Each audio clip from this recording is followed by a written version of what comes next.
قل يا عبادي الذين أسرفوا على أنفسهم لا تقنطوا من رحمة الله.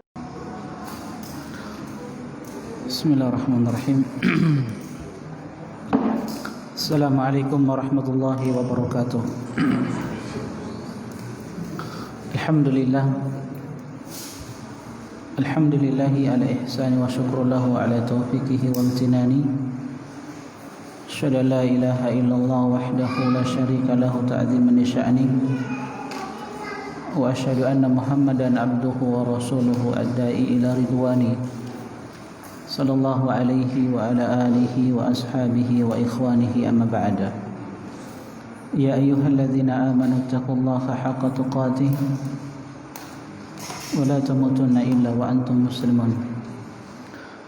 Jemaah sekalian, teman-teman, ikhwani wa akhwati fillah, hafidhani wa hafidhakumullah.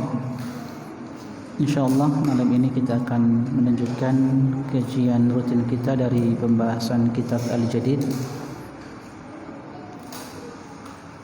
fi syarhi kitab Tauhid karya Syekh Sulaiman Al-Qur'awi rahimahullahu taala. Dan insyaallah kita akan melanjutkan bab yang ke-17, firman Allah Subhanahu wa taala, innaka la tahdi man ahbabta walakinallaha yahdi man yasha. Sesungguhnya engkau wahai Muhammad sallallahu alaihi wasallam tidak akan mampu untuk memberikan petunjuk kepada orang-orang yang engkau cintai, akan tetapi Dia Allah Subhanahu wa taala yang memberikan hidayah, yang memberikan petunjuk bagi orang-orang yang Allah Jalla Jalaluhu kehendaki. Wa huwa a'lamu bil muhtadin, dan Dia Allah Subhanahu wa taala zat yang mengetahui orang-orang yang berhak untuk mendapatkan hidayah. Teman-teman sekalian, rahimani wa rahimakumullah, kita sudah sebutkan pada pertemuan sebelumnya bahwa ayat ini sebab turunnya berkaitan dengan wafatnya paman Nabi sallallahu alaihi wasallam Abu Talib, di mana beliau sallallahu alaihi wasallam sangat dan sangat menginginkan hidayah, tapi Allah berkehendak lain dan Abu Talib pun diwafatkan dalam keadaan kufur kepada Allah Subhanahu wa taala. Dan banyak dalil-dalil yang menyebutkan tentang wafatnya Abu Talib dalam keadaan kafir.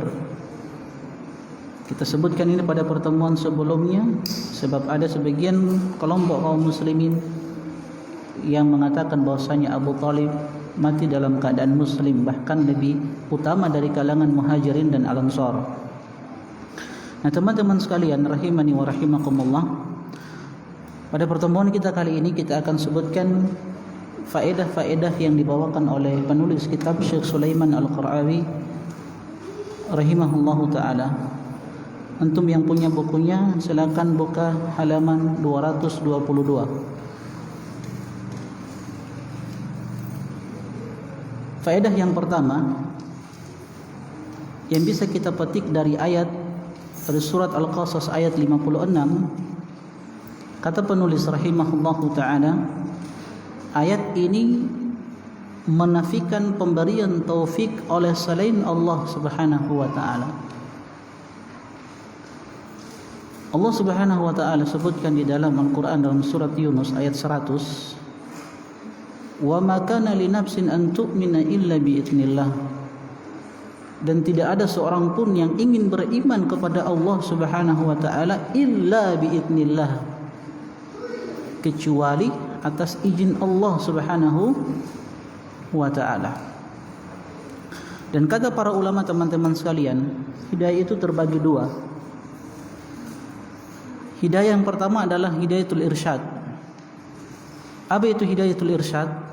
Pemberian pengarahan, penjelasan atau menegakkan hujjah-hujjah, bukti-bukti kepada manusia.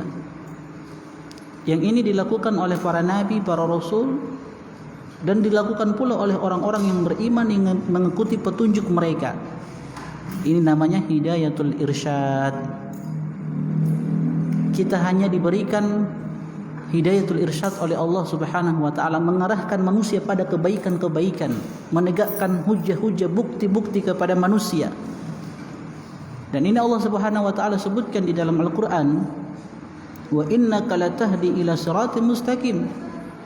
Dan sesungguhnya engkau wahai Muhammad sallallahu alaihi wasallam betul-betul memberikan petunjuk kepada jalan yang lurus. Nah, petunjuk di sini kata para ulama adalah hidayatul irsyad, bukan hidayatul taufik yang kedua. Di dalam ayat yang lain Allah Subhanahu wa taala sebutkan dalam surat Ar-Ra'd ayat yang ke-7, innama anta mundzirun, wahai Muhammad sesungguhnya engkau hanya pemberi peringatan, hanya menegakkan hujjah kepada manusia saja. Walikulli qaumin hadin, kata Allah, dan pada setiap satu kaum ada hadin, ada orang-orang yang senantiasa menjelaskan kebenaran.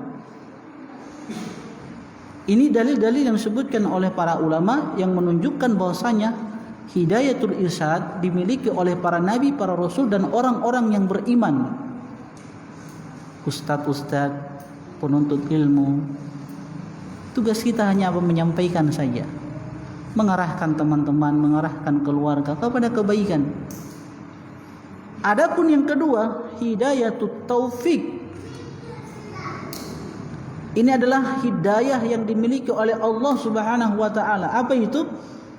Pemberian ilham kepada seorang hamba sehingga hamba tersebut mencintai keimanan, sehingga hamba tersebut bisa menerima kebenaran.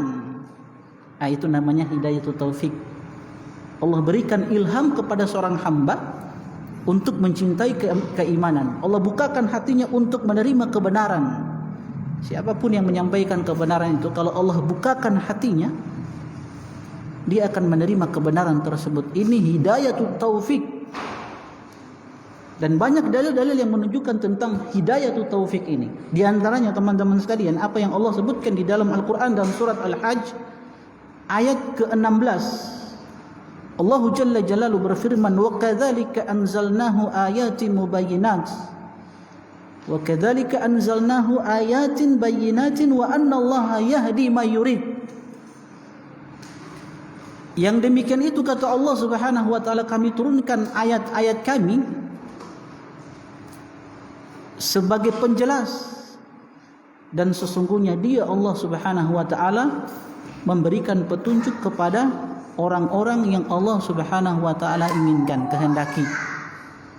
Jadi ayat ini yang kita pelajari dalam surat Al-Qasas ayat yang ke-56 itu tidak bertentangan dengan ayat yang tadi kita sebutkan, wa innaka latahdi ila siratin mustaqim.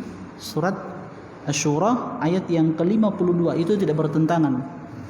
Makanya kata penulis di sini, sebagai bentuk perhatian kita, antum buka halaman 223,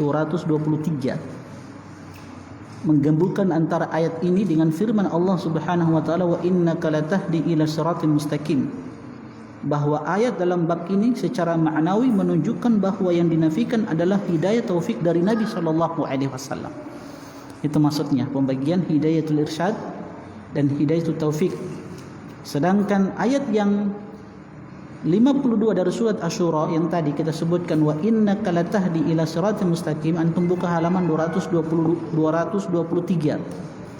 Itu kata penulis menunjukkan ditetapkannya hidayah untuk mengarahkan bagi Nabi sallallahu alaihi wasallam. Tugas Nabi hanya mundzir, pemberi peringatan, penegak hujjah bagi manusia, bukan pemberi hidayatut taufik. Okay? Kalau Allah Subhanahu wa taala tidak kehendaki seorang hamba untuk beriman, tidak akan mampu dia beriman. Siapapun dia, sehebat apapun retorika dia di dalam menjelaskan kebenaran ini, kalau Allah tidak kehendaki dia beriman, tidak akan beriman. Sekalipun diutus padanya malaikat-malaikat, tidak akan beriman dia kecuali atas izin Allah Subhanahu wa taala.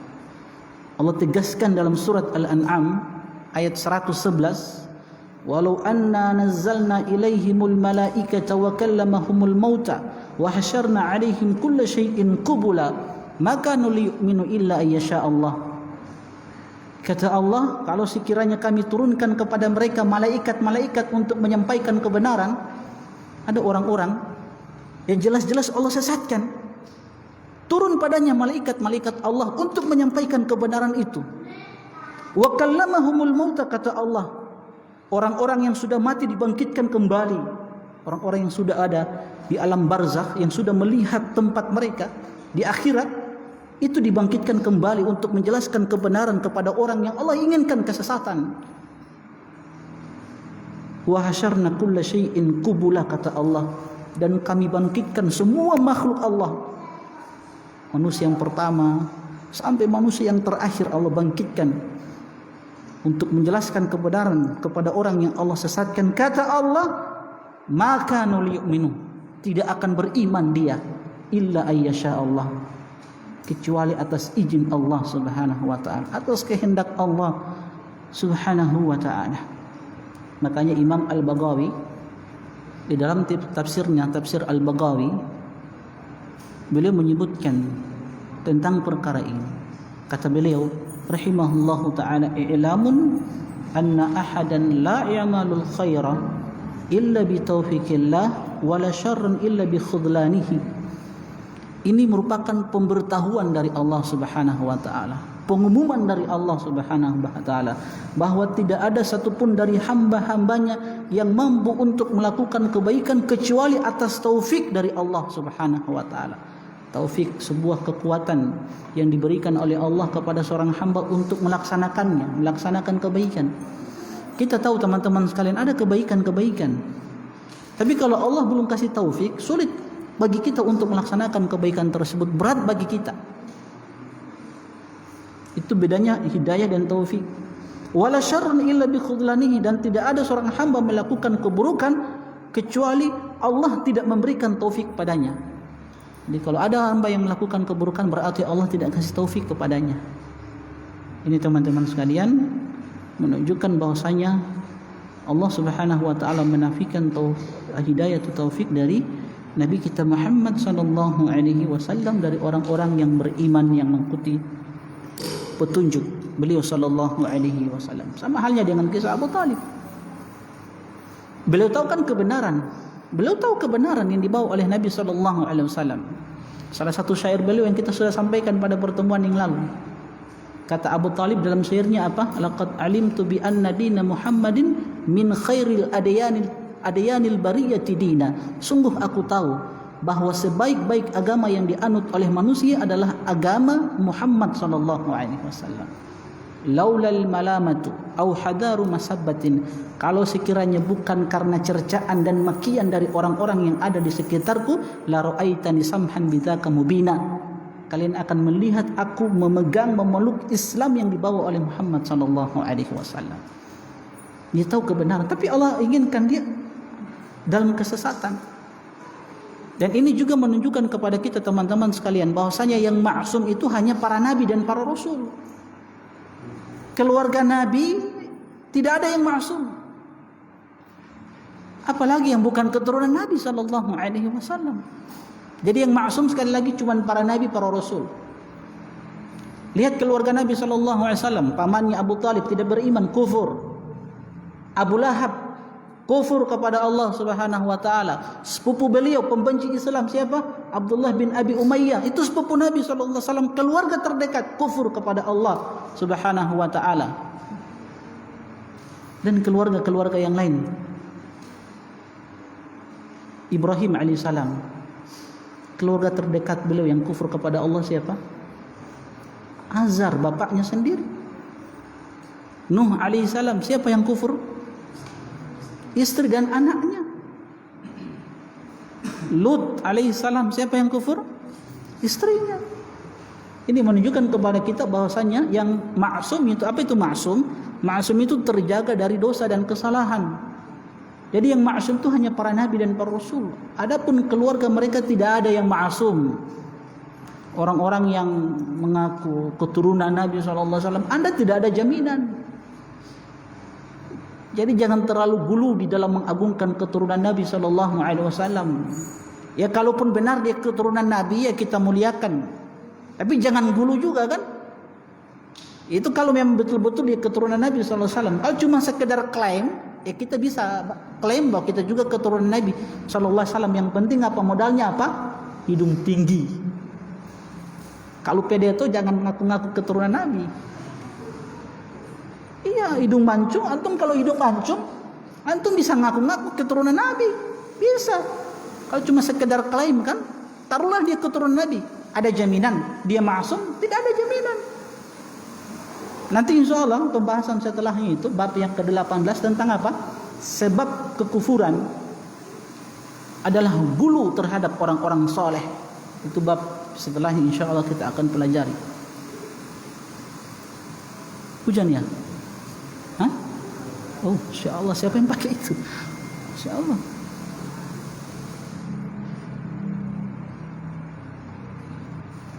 Baik teman-teman sekalian, faedah yang kedua,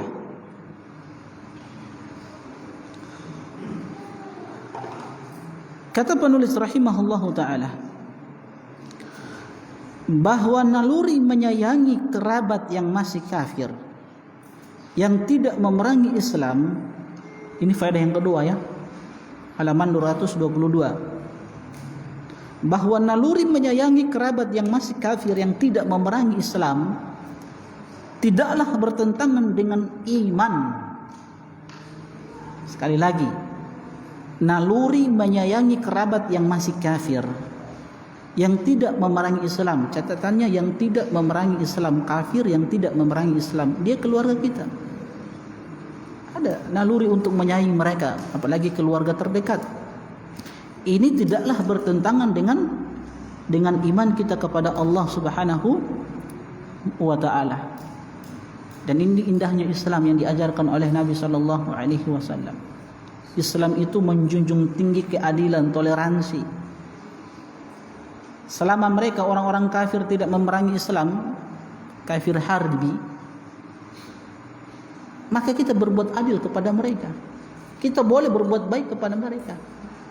Tidak ada larangan untuk berbuat baik kepada mereka. Bahkan Allah Subhanahu wa ta'ala sebutkan di dalam Al-Quran, ketika mereka tidak mengusir kita dari rumah-rumah kita, negeri kita, ketika mereka tidak menzalimi kita, tidak memerangi kita, boleh kita untuk berlaku adil kepada mereka. Allah sebutkan dalam surat apa ini? Surat Mumtahanah ayat yang ke-8. La yanhakumullahu 'anil ladzina lam yuqatilukum fid din wa lam yukhrijukum min diyarikum an tabarruhum wa tuqsitu ilaihim innallaha yuhibbul muqsitin. Allah itu tidak melarang kalian untuk berbuat baik kepada mereka dan berlaku adil kepada mereka. Catatannya kata Allah, selama mereka tidak memerangi kalian dan tidak mengusir kalian dari negeri-negeri kalian. Innallaha yuhibbul muqsitin. Sesungguhnya Allah itu mencintai orang-orang yang berlaku adil, siapapun dia. Kepada orang kafir pun kita dituntut untuk berlaku adil. Ini buktikan bahwasanya Islam menjunjung tinggi keadilan dan toleransi. Agama rahmatan lil alamin. Jadi Anda wahai orang-orang yang dibutakan hatinya, jangan ajarkan kepada kita tentang toleransi di dalam beragama.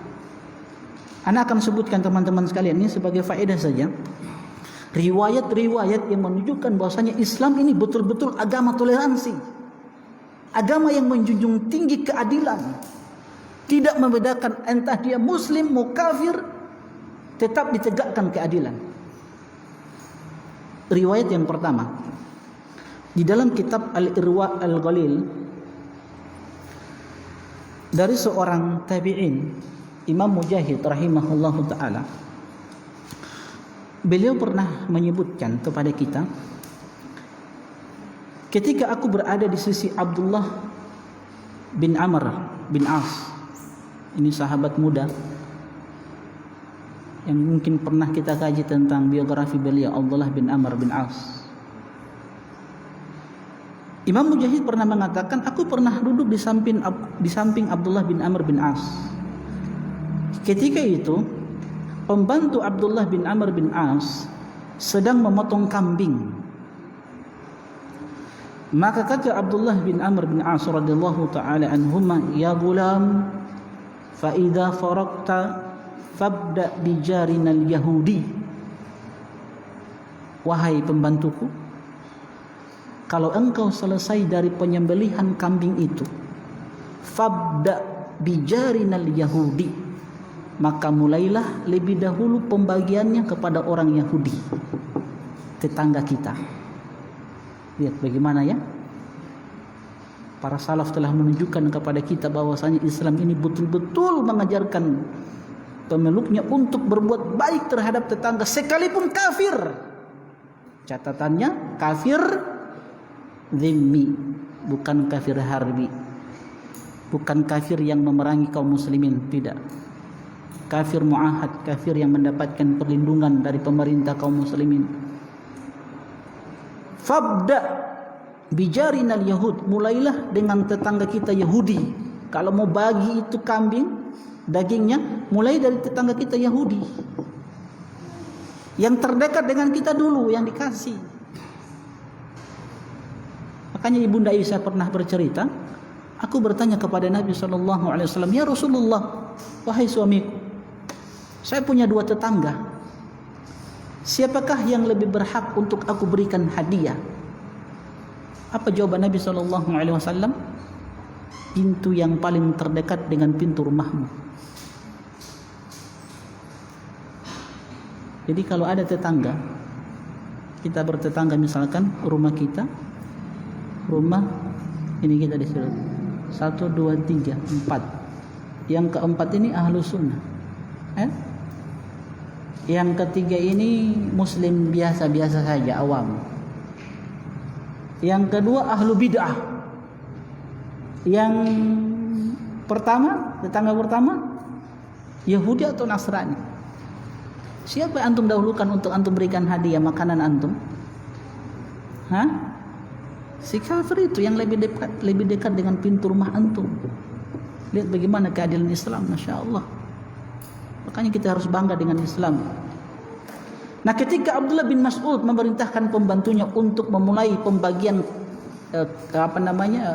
daging kambing tersebut dengan orang Yahudi, ada seorang yang dekat dengan siapa? Abdullah bin Amr bin As mengatakan, al-Yahudi aslahakallah. Yahudi ente dahulukan, semoga Allah perbaiki kondisimu. Apa kata Abdullah bin Amr bin As radhiyallahu taala anhuma, inni sami'tu an-nabiy sallallahu alaihi wasallam yusi bil jari hatta khashina annahu sayuwarithuhu. Sungguh aku mendengarkan Nabi sallallahu alaihi wasallam berwasiat terhadap tetangga, sampai-sampai kami khawatir, kata beliau, bahwa Nabi SAW akan menetapkan hak waris kepada tetangga tersebut. Ini begitu pentingnya kita memberikan perhatian kepada tetangga, sekalipun dia kafir. Bahkan teman-teman sekalian, perhatian kita terhadap tetangga ini tolak ukur kebaikan seorang muslim.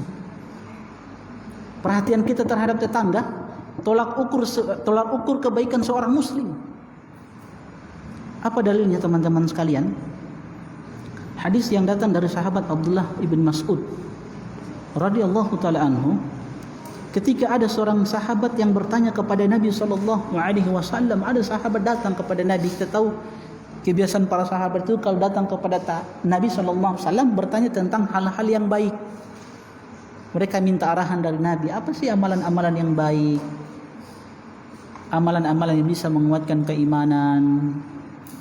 Mereka datang kepada Nabi SAW tidak minta dunia. Ya Allah, ya Nabi, wahai Rasulullah, doakan kami supaya jadi kaya raya Rasulullah.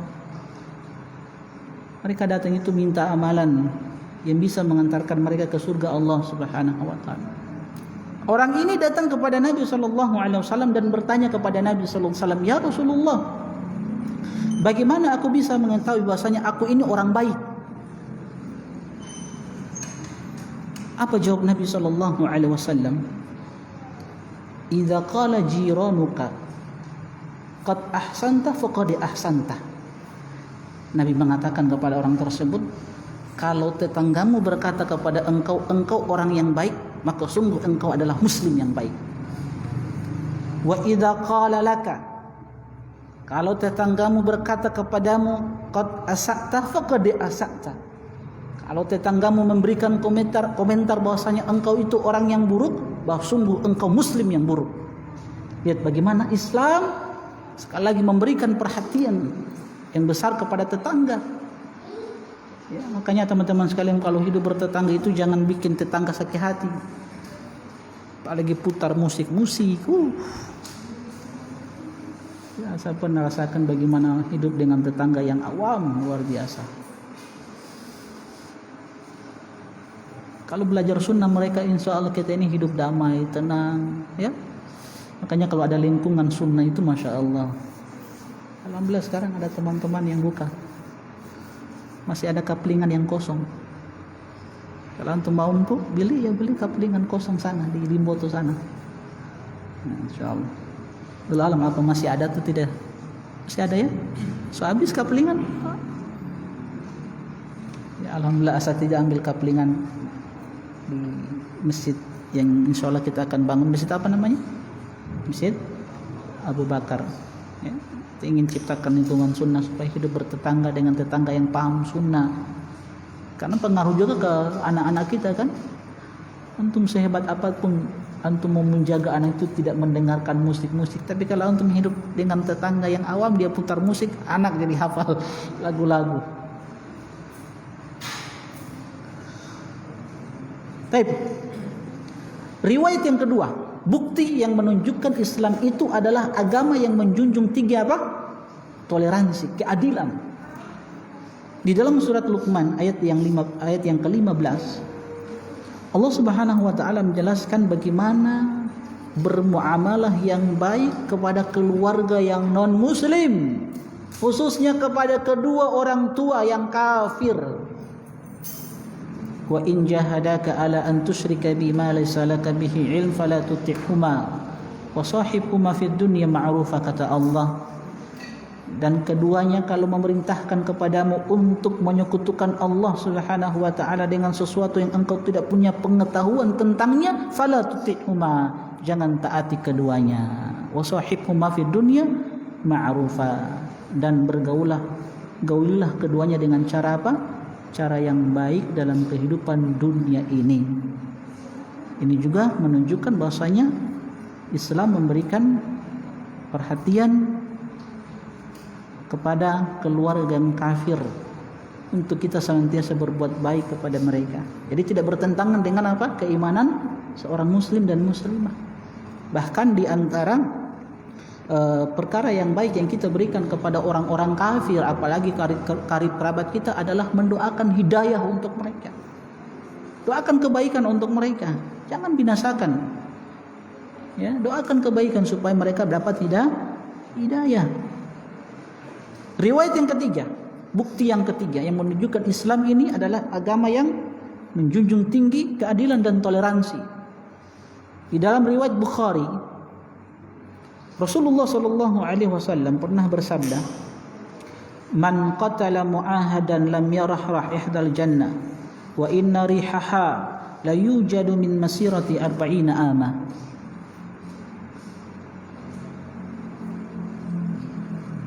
Kenapa Pak? Kenapa?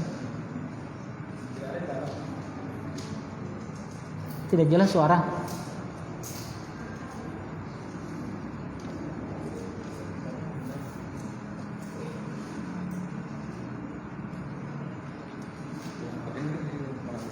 Tidak dapat dengar Pak.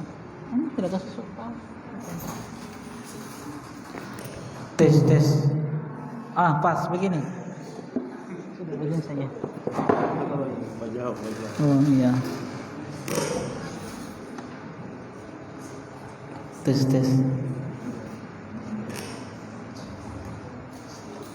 Kalau ini bisa? Bisa. Sudah, ini aja.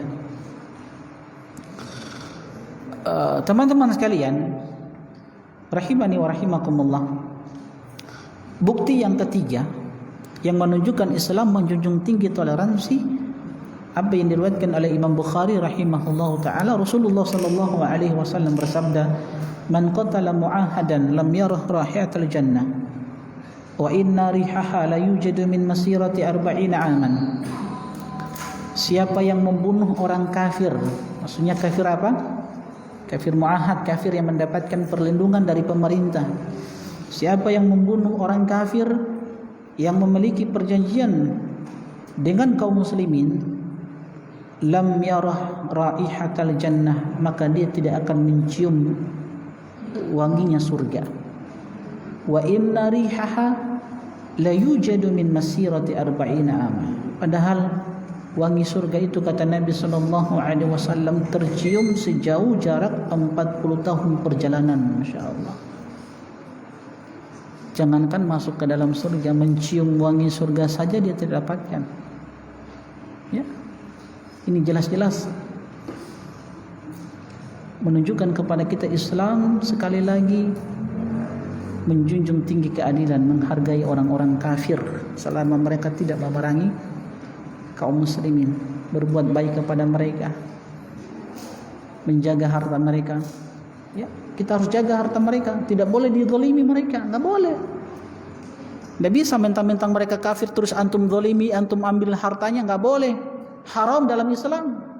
Enggak bisa. Ini keadilan Islam. Sekali lagi kalian yang dibutakan hatinya dengan sunnah, jangan ajarkan kami tentang apa? Toleransi dalam beragama.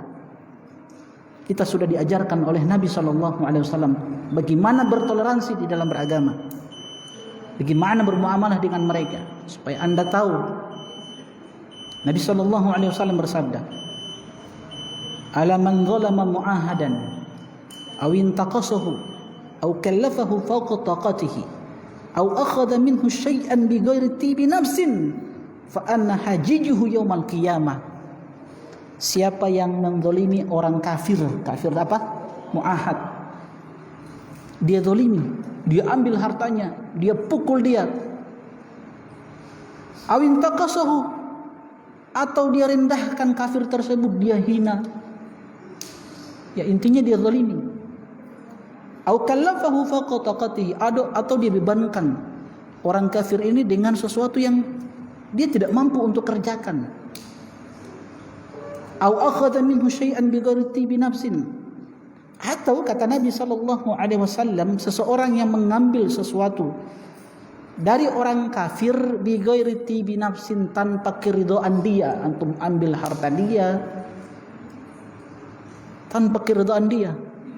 Apa kata Nabi sallallahu alaihi wasallam? Fa ana hajijuhu yaumal qiyamah, maka orang tersebut akan menjadi musuhku di hari kiamat. Menjadi musuh Nabi SAW. Orang yang mendolimi orang kafir dari kaum muslimin, muslim mendolimi orang kafir, mengambil hartanya dengan cara yang tidak diridhoi oleh orang kafir tersebut, Nabi yang akan menjadi musuhnya di hari kiamat nanti. Ini indahnya Islam, teman-teman sekalian. Antum harus bangga dengan Islam.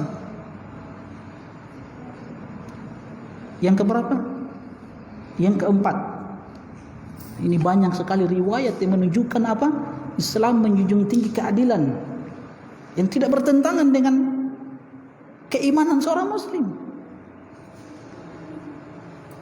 Kita tahu bahasanya Umar bin Khattab radhiyallahu taala anhu, ketika beliau membebaskan Baitul Maqdis Palestina yang tadinya dikuasai oleh orang-orang Nasrani. Baitul Maqdis Palestina pernah dikuasai oleh orang-orang Nasrani. Ketika di zaman Umar dikuasai kembali oleh beliau Baitul Maqdis, ditaklukkan Baitul Maqdis, maka lihat apa yang dilakukan oleh Umar. Umar radhiyallahu taala memberikan kebebasan kepada mereka. Umar memberikan hak-hak kepada mereka. Umar tidak membantai mereka, dibiarkan, diberikan keadilan untuk mereka. Tapi lihat, kalau kaum muslimin itu minoritas, hidup di satu negara yang mayoritasnya non muslim, sebaliknya yang terjadi apa? Kaum muslimin dibantai, dihinakan kaum muslimin. Jadi jangan ajarkan kami toleransi. Berbeda ya berbeda, tapi kami berikan hak-hak kalian. Kami tidak akan ganggu, kecuali kalian mengganggu kita, ya kita ganggu kalian sama-sama.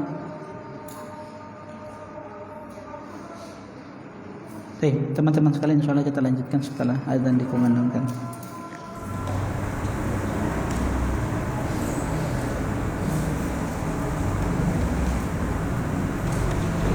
Teman-teman sekalian, Ikhwani wa akhwati fillah, hafizani wa hafizakumullah.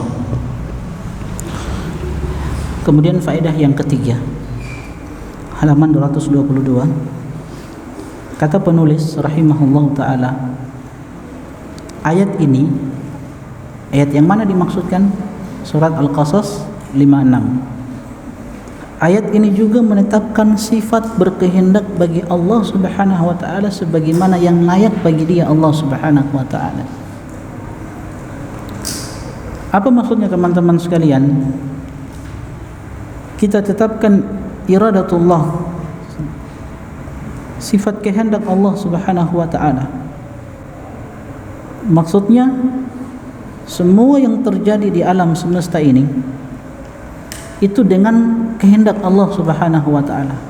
Jadi seorang muslim, muslimah, mukmin, mukminah dituntut untuk beriman apapun yang terjadi, peristiwa apapun itu yang terjadi di alam semesta, yang baik, yang buruk, itu atas kehendak Allah Subhanahu wa taala. Dan mungkin pada pertemuan-pertemuan sebelumnya kita sudah sebutkan tentang iradah kauniyah, syar'iyah.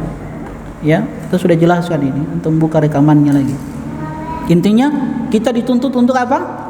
Beriman pada semua peristiwa yang terjadi di alam semesta ini, baik yang kita cintai, yang tidak kita cintai, yang baik ataupun yang buruk, semua atas ketetapan Allah Subhanahu wa taala. Fa'alul lima yurid. Dia Allah berbuat sesuai dengan kehendaknya. Jadi jangan pernah apa? Jangan pernah bertanya tentang apa yang perbuat oleh Allah Subhanahu wa taala. La yus'alu amma yaf'al wa hum yus'alun. Itu kaidahnya, itu ketetapannya. Kata Allah, la yus'al amma yaf'al. Jangan pernah bertanya tentang apa yang Allah perbuat, apa yang Allah kehendaki, jangan bertanya. Wa hum yus'alun. Mereka yang akan ditanya. Kita ini akan ditanya. Allah tidak ditanya tentang apa yang diperbuat. Tapi kita, apa yang kita perbuat ini yang akan ditanya. Madza ajabtumul mursalin? Apa jawaban kalian tentang seorang nabi yang membawa kebaikan kepada kalian? Itu yang akan ditanya. Ya. Jadi Allah berbuat sesuai dengan kehendaknya. Allah ciptakan bidadari untuk suami-suami yang beriman di dalam surga. Maka seorang wanita dia harus sami'na wa ta'na. Ustaz, terus kita ustaz, kita juga kan beriman, pengikut Nabi sallallahu alaihi wasallam. Masa tidak ada bidadara, cuman bidadari? Sudah, jangan bertanya lagi. Ciptakan bidadari-bidadari untuk laki-laki yang beriman, suami-suami yang beriman. Itu tentunya dengan hikmah. Pertama kata Syekh Utsaimin, ayat tadi la yus'al amma yaf'al. La yus'al amma yaf'al wa hum yus'alun. Jangan bertanya tentang apa yang Allah perbuat, tapi mereka yang ditanya tentang apa yang mereka perbuat. Kedua, teman-teman sekalian, bahwa hati laki-laki itu kan lebih luas daripada hati seorang wanita. Nah, ini salah satu hikmah kenapa Allah syariatkan poligami 1, 2 dan seterusnya sampai 4 ya. Jadi Allah tidak syariatkan poliandri untuk perempuan kan. Ustaz, kenapa kita Ustaz tidak boleh menikah dengan laki-laki yang lain, tidak boleh memiliki 2, 3 suami? Kenapa cuma laki-laki yang harus ada istri 1, 2, 3, 4? Fa'alul lima yurid. Dia Allah berkehendak berbuat sesuai dengan keinginannya. Sudah, jangan bertanya. Anti itu samina wa ta'na saja.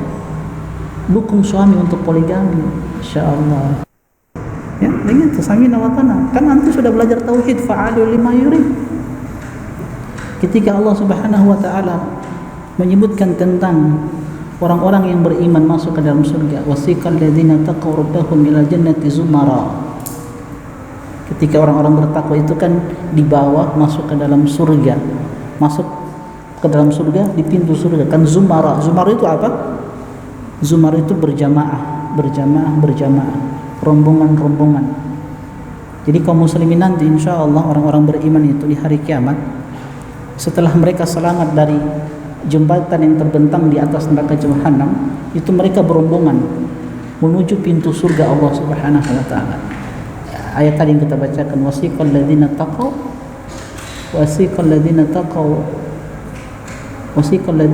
rabbahum ila jannati zumara. Jadi orang-orang bertakwa dibawa kepada pintu surga Allah Subhanahu wa taala, zumara, berombongan-rombongan. Imam Ibnu Katsir menyebutkan rombongan pertama itu adalah ulul azmi. Siapa ulul azmi? Siapa ulul azmi? Catat, ada insyaallah dari beliau kitab satu kartun besar insyaallah dalam perjalanan dari Jogja dari beliau insyaallah yang akan dibagikan ke jamaah. Satu kartun besar, buku-buku insyaallah akan dibagikan untuk jamaah Masjid Darul Musyahadah. Antum catat, teman-teman yang menjawab, insyaallah pekan depan mau dibagikan ya dalam perjalanan sekarang ya, insyaallah. Satu kartun besar dari Jogja insyaallah. Karena beliau dari Jogja, alumni Jogja juga ini insyaallah. Siapa yang bisa sebutkan siapa mereka ulul azmi? Nanti catat yang dapat. Siapa?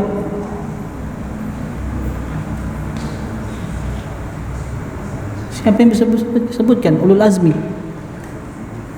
Antum? Atau dari akhwat dulu? Akhwat mau jawab? Ulul azmi siapa mereka?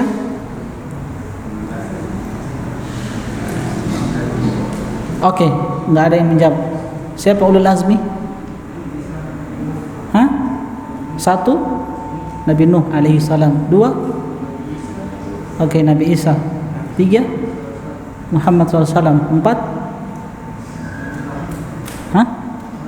Ibrahim alaihi salam. 5 Musa alaihi salam. Nuh, Ibrahim, Musa, Isa, Muhammad sallallahu alaihi wasallam. Ya. Kenapa disebut ulul azmi? Kenapa disebut ulul azmi? Kalau tidak bisa jawab berarti batal. Kenapa disebut ulul azmi?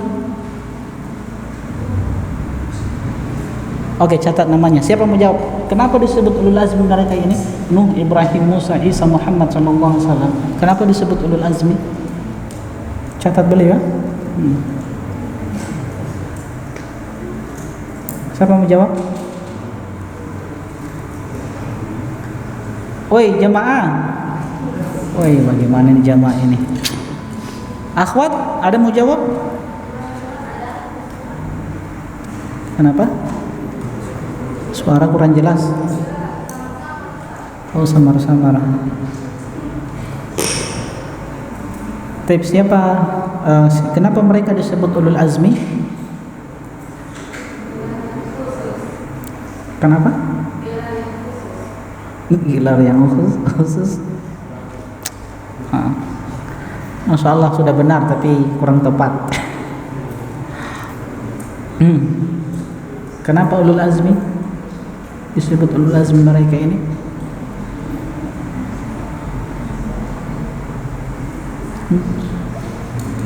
Ayo, insya Allah ada hadiahnya, kitabnya, insya Allah kitab dalam perjalanan.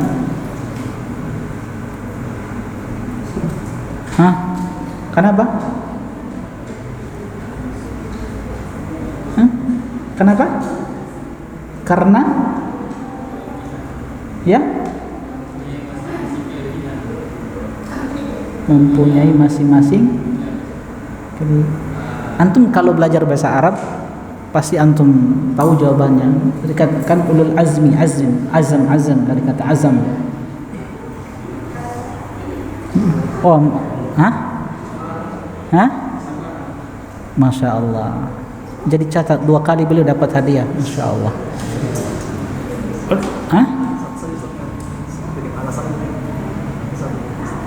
Tidak apa 2 kali, itu catat 2 kali. Nanti kalau ada buku kecil-kecil kasih 2 buku kecil ya. Ulul azmi para nabi, para rasul yang 5 ini orang-orang yang kuat dalam kesabaran mereka di dalam berdakwah.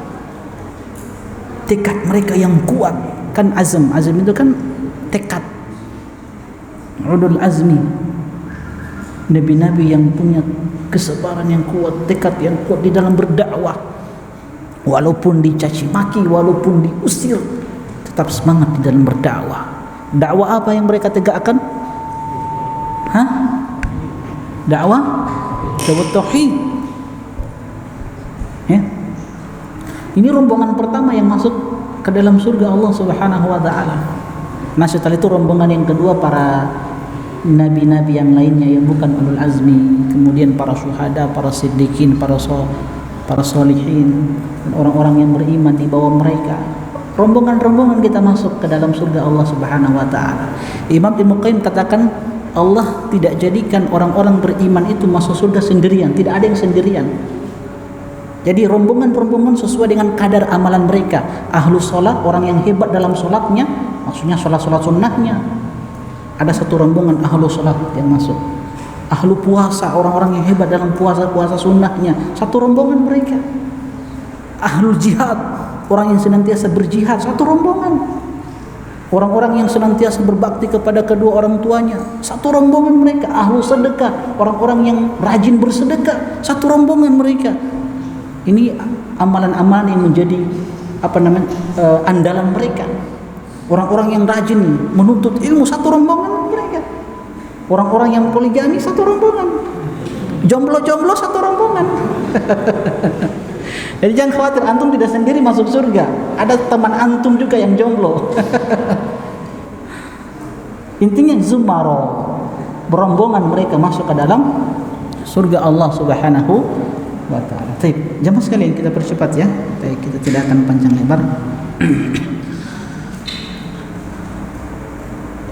Hubungan ayat ini dengan judul bab, kata penulis, dari segi bahwa ayat ini menafikan hidayah taufik dari Nabi SAW, padahal beliau adalah manusia yang paling mulia.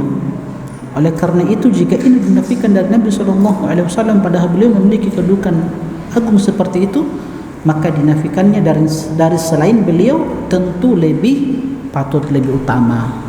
Ya, maksudnya manusia terbaik saja Nabi tidak bisa memberikan hidayah atau taufik, bagaimana selain beliau sallallahu alaihi wasallam. Baik, jemaah sekalian, kita pindah ke faedah-faedah pada dalil yang kedua tentang kisah Abu Thalib.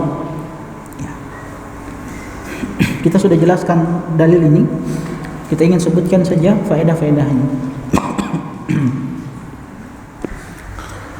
Pertama, kata penulis rahimahullahu taala, Syekh Sulaiman Al-Qarawi, bolehnya. Baik, jemaah sekalian, teman-teman, ikhwani wa akhwati fillah, hafidhani wa hafidhakumullah. Faedah yang pertama yang dibawakan oleh penulis rahimahullahu taala, halaman 226. Silakan buka halaman 226. Ada ya? Kalau saya pakai buku elektroniknya. Baik. Sekarang alhamdulillah kita dimudahkan ya. Buku-buku sekarang alhamdulillah bisa ratusan kitab bisa dibawa dalam satu alat kecil. Insyaallah ini nikmat yang harus kita syukuri. Pertama, kata penulis, bolehnya menjenguk orang musyrik yang sakit jika diharapkan keislamannya.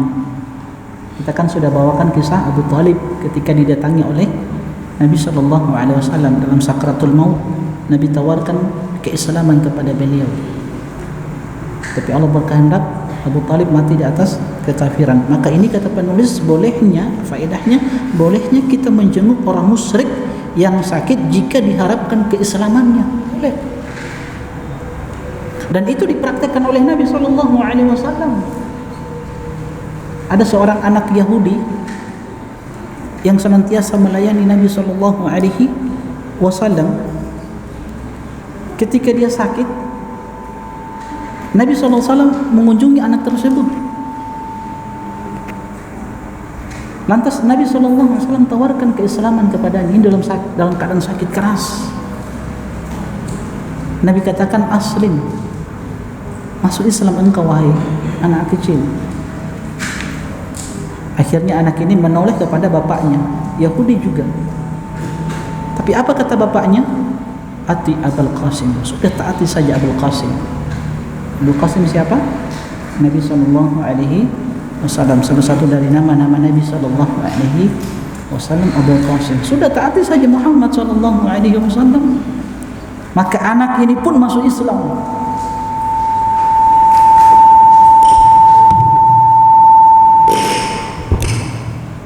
Apa kata Nabi sallallahu alaihi wasallam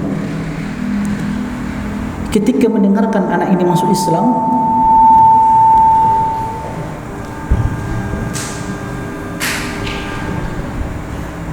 Kurangi ininya, di situ kurangi.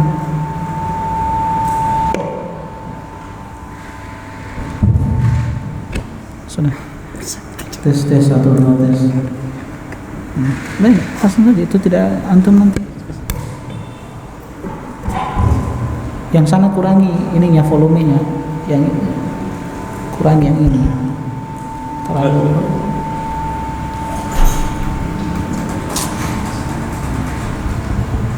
Atau kita cukupkan saja ya, insyaallah kita lanjut pekan depan ya.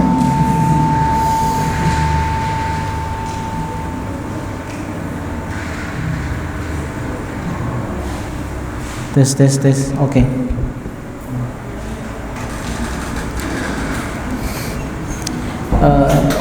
Jamaah sekalian, akhwani wa akhwati fillah, hafizani wa hafizakumullah. Jadi Nabi sallallahu alaihi wasallam menawarkan keislaman pada anak tersebut. Anak ini masuk Islam, Masya Allah.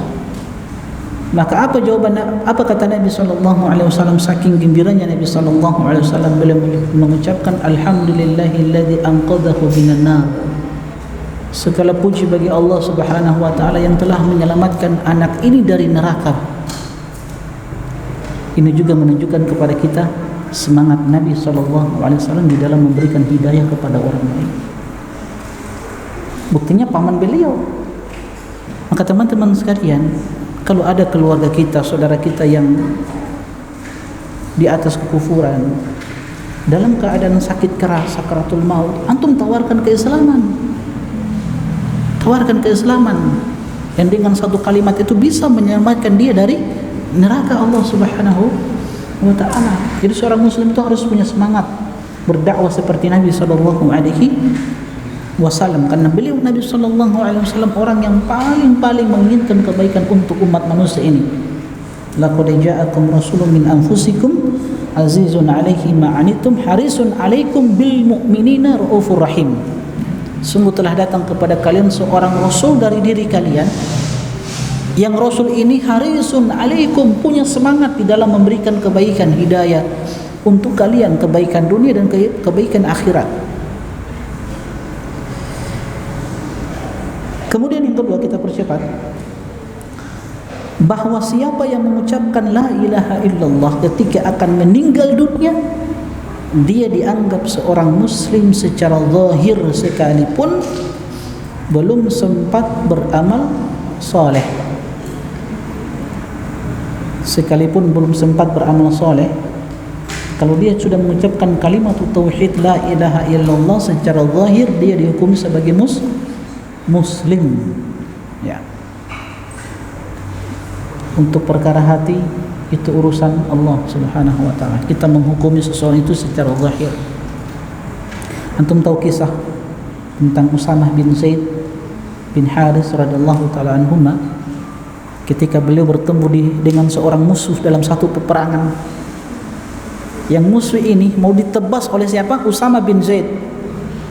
Lantas dia mengucapkan kalimat tauhid la ilaha illallah. Dia masuk Islam. Tapi apa yang dilakukan oleh Usamah bin Zaid? Ditebas, dibunuh. Berita ini sampai kepada Nabi sallallahu alaihi wasallam. Aqataltahu ba'da ma qala la ilaha illallah, wahai Usamah, engkau bunuh dia setelah dia ucapkan la ilaha illallah. Apa kata Usamah bin Zaid? Ini kan hubbin Nabi sallallahu alaihi wasallam, ya, orang yang sangat dicintai oleh Nabi. Tapi ketika berbuat salah, Nabi tegas. Ini menunjukkan Nabi memang betul-betul menegakkan keadilan. Kalau marah, marah karena Allah Subhanahu wa taala. Nabi itu kalau marah, Nabi itu kalau ada pelanggaran syariat, Nabi marah. Sekalipun orang terdekat dengan beliau, kalau melakukan kesalahan, beliau marah karena Allah Subhanahu wa taala. Harusnya seperti itu ya. Kalau ada saudara kita, sahabat kita yang melakukan penyimpangan, pelanggaran syariat, kita harus marah karena Allah Subhanahu wa taala. Harusnya seperti itu, jangan biarkan dia pada kesalahan tersebut. Kita ini sekarang kalau ada pelanggaran syariat kita biasa-biasa saja. Tapi kalau diri kita yang disinggung, kita marah. Berbeda dengan Nabi sallallahu alaihi wasallam. Nabi katakan, aqataltahu ba'da ma qala la ilaha illallah, hai Usama, engkau bunuh dia setelah dia mengucapkan la ilaha illallah. Apa kata Usama? Ya Rasulullah, dia ucapkan la ilaha illallah khaufan minas silah, hanya takut dengan pedangku ini. Lihat apa jawaban Nabi sallallahu alaihi wasallam. Nabi katakan, asyaqaqta fi qalbihi, apakah engkau sudah belah hatinya? Engkau sudah lihat bahwa dia takut karena dia ucapkan kalimat ini karena takut dengan pedangmu, supaya dia mendapatkan perlindungan?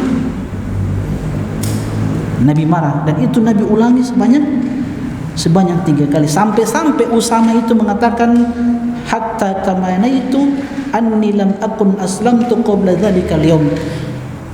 Kata Usama, karena Nabi marah, aku berharap ketika itu aku belum masuk Islam. Makanya Usama ini sahabat Nabi sallallahu alaihi wasallam yang tidak ikut bergabung dalam peperangan ketika terjadi fitnah antara para sahabat. Kan terjadi perang antara para sahabat ya. Usama yang tidak bergabung, baik di kubu A, di kubu B, beliau tidak bergabung karena sudah ada pengalaman. Beliau mengasingkan dirinya. Beliau tidak mau ikut dalam fitnah yang terjadi di antara para sahabat. Terjadi perang, pembunuhan antara para sahabat. Banyak sahabat yang meninggal. Perang antara sahabat, fitnah yang terjadi.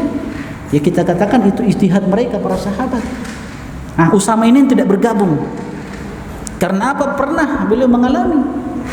Karena jiwa seorang muslim itu sangat berharga. Hancurnya dunia ini masih lebih baik daripada jiwa seorang muslim yang dibinasakan. Makanya kenapa diharamkan demo, diharamkan pemberontakan untuk menjaga apa? Darah kaum muslimin. Itu hikmah kenapa diharamkan demo, apapun alasannya. Mau tidak ada istilah demo-demo damai. Itu pintu menuju kepada keburukan.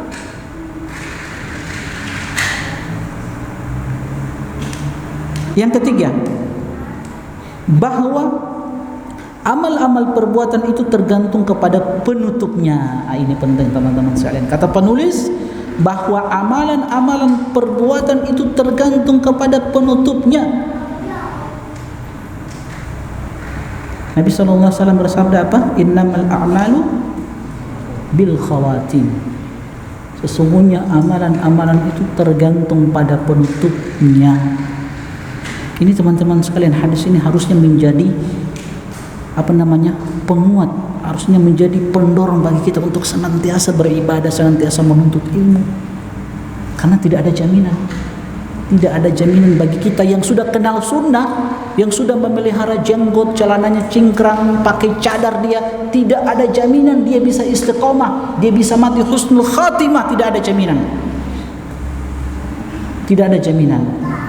Makanya Allah bahasakan di dalam Al-Quran, fatazillu qadamun ba'da subutiha, sehingga kedua kakimu tergelincir setelah dia mantap dan kokoh.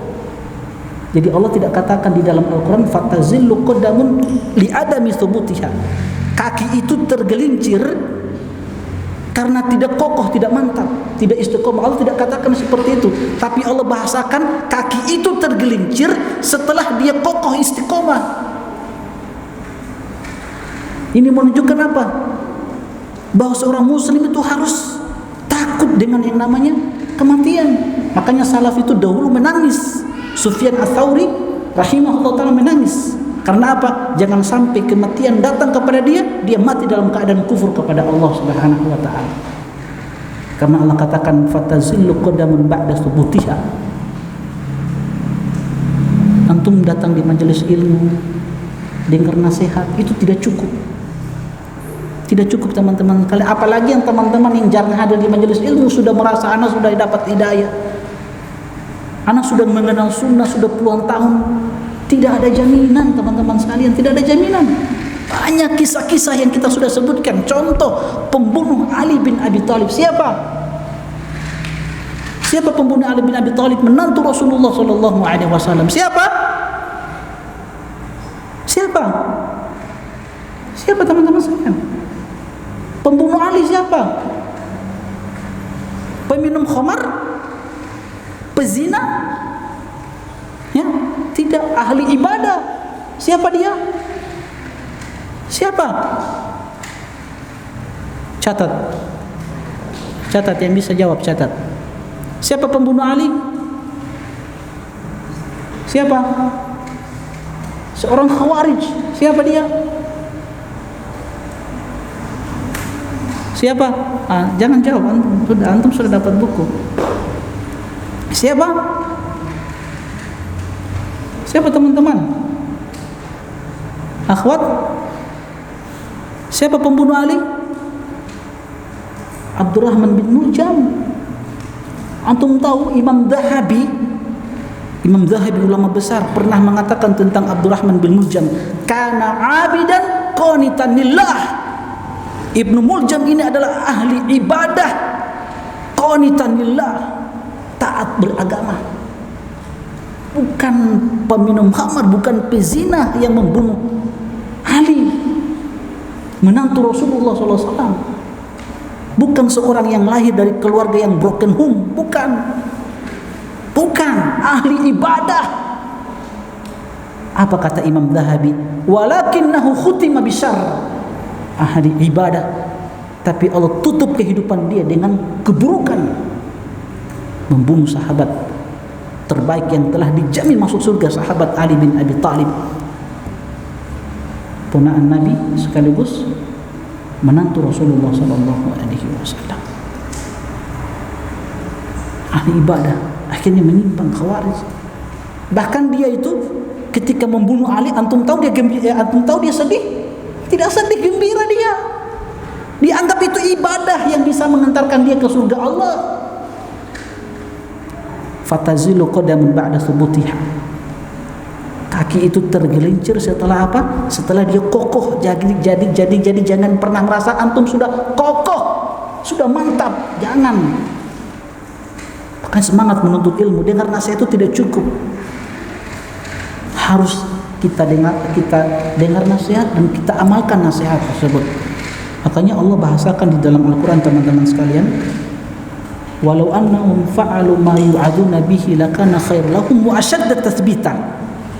Kalau sekiranya mereka melaksanakan ma yu'aduna bihi, apa yang dinasihatkan pada mereka, jadi nasihat-nasihat dari guru diterima dan diamalkan, itu kata Allah lakana khairul lahum, itu lebih baik untuk mereka, wa asyaddu tathbita, dan itu lebih memantapkan dan mengokohkan keimanan mereka. Itu kata Allah. Jadi intinya apa? Amalkan nasihat-nasihat tersebut, bukan sekedar mengumpulkan maklumat. Al hayatu fitanun watsabatu sa'bun. Al hayatu fitanun, hidup itu adalah fitnah, ujian. Watsabatu sa'bun, dan untuk istiqomah itu sangat-sangat sulit.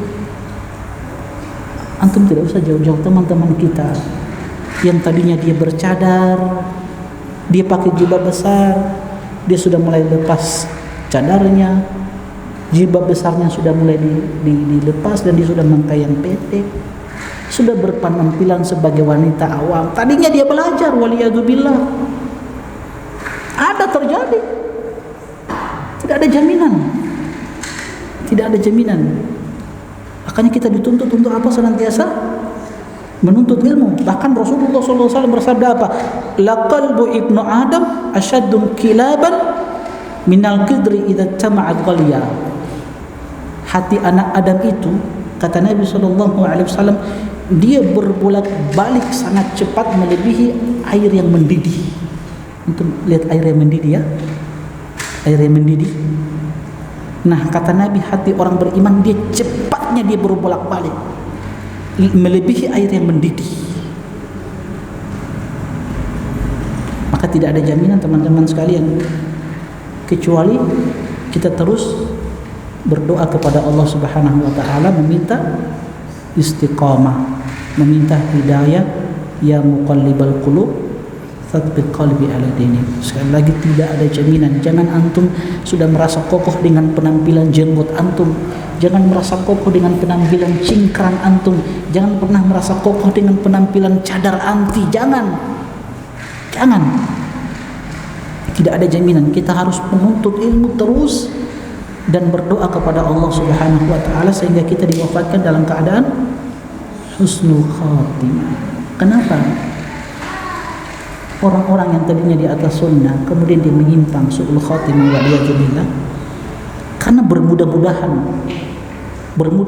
di dalam mendengarkan syubhat, bermudah-mudahan di dalam melakukan dosa-dosa, apalagi dalam kesendirian. Itu dua perkara yang menyebabkan seseorang itu su'ul khatimah. Kemudian di antaranya juga yang ketiga adalah seperti keadaan Abu Thalib, karena dia merasa sungkan dengan orang lain atau malu nanti dicaci maki oleh orang lain, dikata-katain oleh orang lain. Tadinya dia semangat mau menuntut ilmu, dia sudah berpenampilan sunnah, baru hijrah, karena mungkin tidak tahan dengan kata-kata tetangganya, berat ini sunnah ini, dia tinggalkan, waliyadzubillah, sehingga dia mati dalam keadaan su'ul khatimah. Jadi kata beliau bahwa amalan-amalan perbuatan itu tergantung kepada penutupnya. Inilah yang menjadikan para salaf yang kita sampaikan tadi, di antaranya Sufyan Ats-Tsauri rahimahullahu taala, beliau menangis sebelum datang kepadanya kematian, karena tidak ada jaminan bagi kita kita ini mati dalam keadaan husnul khatimah atau mati dalam keadaan su'ul khatimah. Yang keempat, melakukan usaha kuat dalam berdakwah kepada Allah Subhanahu wa taala dan bersabar di dalam melakukan amar ma'ruf nahi munkar. Jadi kita harus ada semangat di dalam berdakwah dan bersabar, sebagaimana Nabi SAW bersabar untuk mendakwakan siapa? Paman beliau. 3 kali kan Nabi katakan, ya ammi qul la ilaha illallah kalimatan uhajulaka biha indallah. Tapi kata Abu Jahal dan sampai Abdullah bin Abi Umayyah, at-targabu an millati Abdul Muthalib, Nabi katakan lagi, ya ammi qul la ilaha illallah, ya ammi qul la ilaha illallah. Ini menunjukkan Nabi itu semangat di dalam berdakwah, bersabar. 1 menit lagi. Yang keenam, yang kelima, hadis ini juga membantah orang yang mengira bahwa Abu Thalib dan para pendahulunya masuk Islam. Ini kita sudah sebutkan ya, dalil-dalilnya bahwa Abu Thalib mati dalam keadaan kafir. Jelas ayat yang tadi surat Al-Qasas yang kita bahas dalam bab 17 ini, innaka latahdi man ahbabta walakinnallaha yahdi may yasha. Jadi yang maksum itu hanya para nabi dan para rasul. Keluarga beliau tidak ada yang maksum. Ya, keluarga Nabi tidak ada yang maksum. Kemudian yang keenam, hadis ini juga menjelaskan mudarat teman yang buruk bagi seseorang. Ini kita sudah jelaskan pada pertemuan sebelumnya, bahwasanya teman yang buruk itu bisa menyeret seseorang kepada penyimpangan dan kesesatan. Maka Nabi SAW mengatakan, almar'u ala dini khalilihi. Kalau teman saja Nabi ingatkan, bagaimana dengan berguru? Seorang guru, maka carilah guru yang baik, guru yang bisa membimbing kita kepada jalan-jalan kebaikan di atas sunnah Nabi SAW, di atas generasi salafus saleh. Yang kemudian yang 7, terakhir, haramnya memohonkan ampunan bagi orang-orang musyrik, bagaimanapun dekatnya hubungan kekerabatan mereka dan perbuatan baiknya terhadap Islam. Jadi haram memohonkan ampun bagi orang-orang musyrik, bagaimanapun dekatnya hubungan kekerabatan mereka. Kalau kita punya saudara yang musyrik, yang kafir, tidak boleh kita mohonkan ampun kepadanya. Yang boleh itu kita doakan hidayah kepadanya. Apalagi jelas-jelas mati di atas kekufuran. Sekali lagi, bukan berarti kalau dia kafir, saudara kita kafir, kita zalim kepadanya. Ya, sekali lagi kita berbuat baik kepada saudara kita yang kafir. Sebagaimana kita tutup terakhir kisah Asma binti Abu Bakar. Tahu Asma binti Abu Bakar ya? Siapa beliau? Putrinya siapa? Putrinya siapa? Abu Bakar. Asma binti Abu Bakar, putrinya Abu Bakar. Nah, Asma binti Abu Bakar seorang sahabiah yang dikenal keimanannya. Beliau ini dijuluki oleh Nabi Shallallahu Alaihi Wasallam dengan, siapa yang tahu julukan beliau? Asma binti Abu Bakar. Terakhirnya, kisah terakhir ya. Siapa mau jawab? Nanti saya kasih hadiah. Siapa yang tahu Asma binti Abu Bakar? Apa julukannya? Ada yang tahu?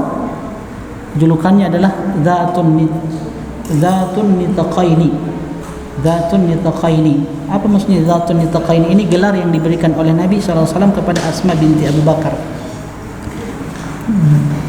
Pemilik dua ikat pinggang. Itu maksudnya Dzatun Nitaqaini. Kenapa Nabi SAW menggelari Asma binti Abu Bakar radhiyallahu ta'ala anha dengan Dzatun Nitaqaini? Seorang yang memiliki dua ikat pinggang. Dulu ketika Nabi SAW berhijrah ke Madinah dengan sahabat siapa? Siapa yang mendampingi Nabi? Abu Bakar. Nabi SAW pernah bersembunyi di gua. Di gua apa? Hah? Gua Thur.